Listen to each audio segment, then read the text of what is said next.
nagkita ulit. It's been a while, years, okay? So kahapon, nakita ko siya. Nauna niya ako nakita sa counter kahapon. And then, sabi niya, Ate Neng, syempre, ganon. So to make my story short, nandito sila para bumili ng Cordyceps coffee. Kasi pupunta sila ng Japan and they will be there for a week, okay? And then, naubusan ng Cordyceps coffee, right?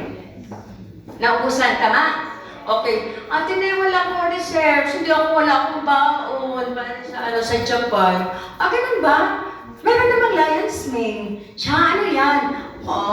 Hindi ka talaga pumupunta dito ha. Yung Lion's Mane, sabi ko, ganito yan siya, ganyan. Tapos, sige, tikman namin. Ganun lang. Years ago kami nagkita. Pero nung nagkita kami, ang paborito niya na produkto sa DXN, Cordyceps Coffee, galing sila Bulacan?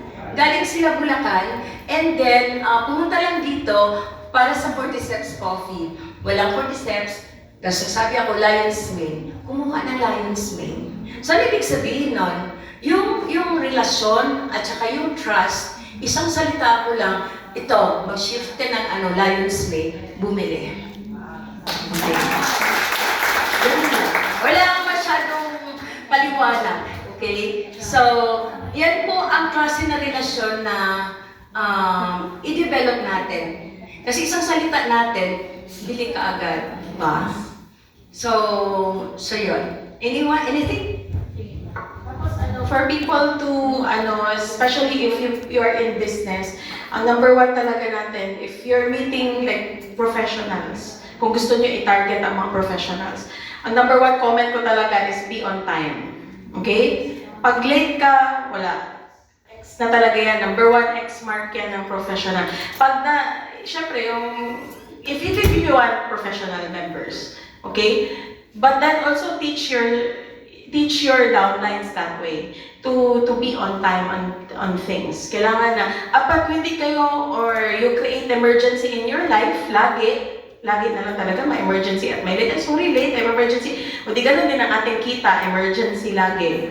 Tingnan niyo lang yung life niyo ngayon, ha? So I'm not doing this to make you wrong, to make you just become aware ano yung mga practices mo. Pati hindi ka mayaman minsan because pinaparusahan ka ng Diyos. Andyan tayo lahat, pantay tayo ng oxygen, pantay tayo, walang 25 hours.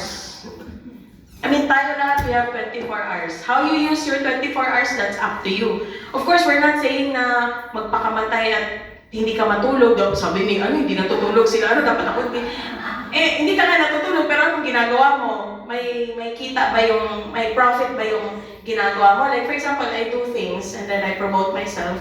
Hindi naman all the time free ako. Like lagi ako nililibre ko yung mga people. Like okay, I do a class. Usually how I attract clients is I will give free sunya meditation. After that, nag-i-spend talaga ako, nagsaserve ako ng tsaa. Kasi ang partner ng meditation tea. Pero hindi ako normal na tea spike tea. Bakit pag spike tea, gusto ba yan ng Pinoy? Di ba hindi? Pati ang lasa. Nilalagyan ko ng roselle at saka zimin.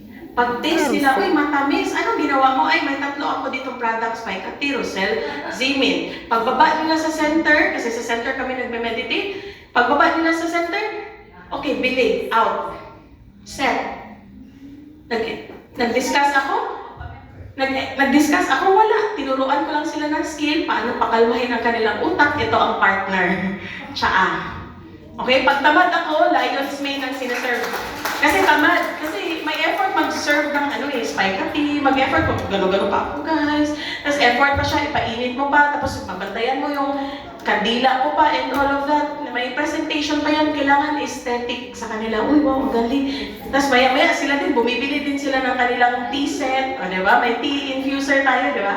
Sa baba, additional din yan. So, you have to let them see you're using DXN. And I have a downline right now na nag-join lang siya, free sunya session, nakita niya lang sa ads. Nag-join siya, two sessions siya nag-join ng sunya. And then she said, ano yung yung pinapainom mo sa akin? Parang gusto ko mag-join ng DXN. Sabi ko, sige, usap tayo, doon tayo sa office ko na. So doon ko na siya dadalhin sa DXN kasi sa ibang location ko siya dinadala. Tapos for the meditation. Tapos yung DXN na, doon na sa DXN. So sa center na kami, explain ko na, may magme-message siya, uy, ano tong product na to? Gusto ko siyang bilhin. Ano yung gagawin ko? Ito muna, mag-start ka ng 1,000 points. Ano ba ako masyado? Yung conservative pa, hindi ko pa binaba 3,000. Pero user pa kasi siya. Pero pag inegosyo mo, 3,000 points ka na. So kaya nag-do 1,000 points siya on her own. I'm not doing follow-up. I only send pag may bagong product or may promo, hello dear, ito yung ano, gano'n, hello dear, hello sis, gano'n lang naman yung ngayon, mga tawagan, hello mom, o meron dapat ikaw tawag sa mga client. Yung mga iba, they like it when you call them, hey love, hey, yes babe, gano'n na, gano'n, you have to make that, di ba, pag may magsabi sa'yo ng dear, oh, I feel so blessed. So gano'n lang ang mga technique ng mga seller. Oo, wag yung gano'n, huy, dahil magbili ka ng hi, yes dear, yes technique lang yan siya. Oo, di ba pag marinig nila, pero of course, yung lalaki to babae, huwag na kayo huwag kayo magselos. Basta sabi mo, kumikita ang kabuhayan, guys. Yes dear. Ha? Papa! Depende sa inyo. Hindi ko alam, pre. Hindi ko alam anong tawagan sa lalaki. But usually, bro, hey bro, yes bro, bribe is bro. Ganun. So, kailangan maging Gen Z din tayo sa ating mga tawagan. Kasi, doon bumibili ang clients. Like ako kasi, if ang seller, sinasabihan ako, hey love, I will buy. Okay, I like it because she makes me feel happy. Word lang. O sige, anong binibenta mo dyan?